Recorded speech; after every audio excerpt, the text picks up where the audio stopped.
Hola a todos. I am in Guadalajara, Mexico. So we have a training with the staff of my partner here in Mexico. Manuel is learning how to make models with our jewelry lathe machine. Okay. Make.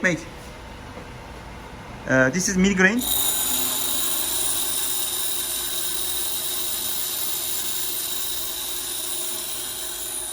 Manuel, muy fácil. Muy fácil. He thinks it's easy. Difficult. No, muy nothing. fácil. Okay, it's easy. It's nothing. You can have our jewelry lathe and start ring production today. Por favor. Gracias.